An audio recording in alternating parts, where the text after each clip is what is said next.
Akomono mi gbogonu agbemea e o do to mi chere ton. Maura akpagbe mi donu akpagbe kun diwa yo ekporote. Kwa ba ora santa ko mi mende ba dan ko de ma ma vona se de betu mi na handosi. Hébreux chapitre 4 verset 1 et Yulando.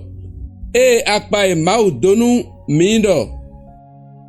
Mina bio fie e minana boje mi de ole kporote o. Mini bo chaminde bonu mi me debu ni ma gongboje ene o me bio ami. Atagbe ma odonu elesin wonu ko wa ya novi kuhun ma ode da pagbe nu o eda mi do ko de bu o mi no ko gudo ka ba na wa chicheme apagbe donu era no gudo to ka ba na wa chicheme mani resio kuhun gana ho ma ode loboro gbeji town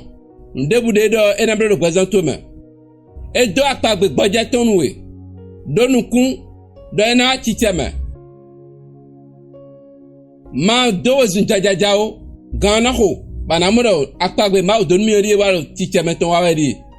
ami lo gbe siseme lo bona bi agboje to me akowa zo bon kame ko ma ko se ouvert lo be tagba gegere gbe to me gan ho dimbo anabio gboje to me do Jesus sin comme ouvert et de te représente me fia ko kan bo se ouvert bo manande a et le bido te représente me anamo fifa représente me di no Jesus sin comme tiende mede lo ba no mo e no no te me lo mo gboje ado hudo lo na dozi mo fi bi we a ero wo ndogbo adisi ami o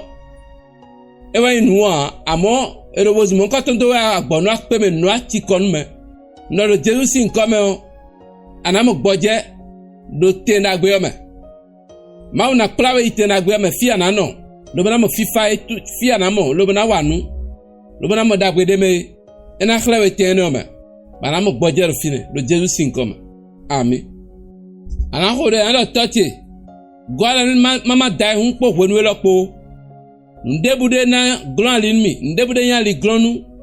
nu gboje che o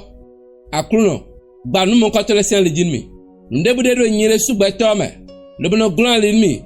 bo mama gboje a o akruno gba nu mo ko to sin me do Jesus sin come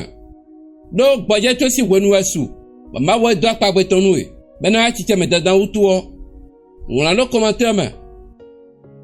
la crouno je rentre dans mon repos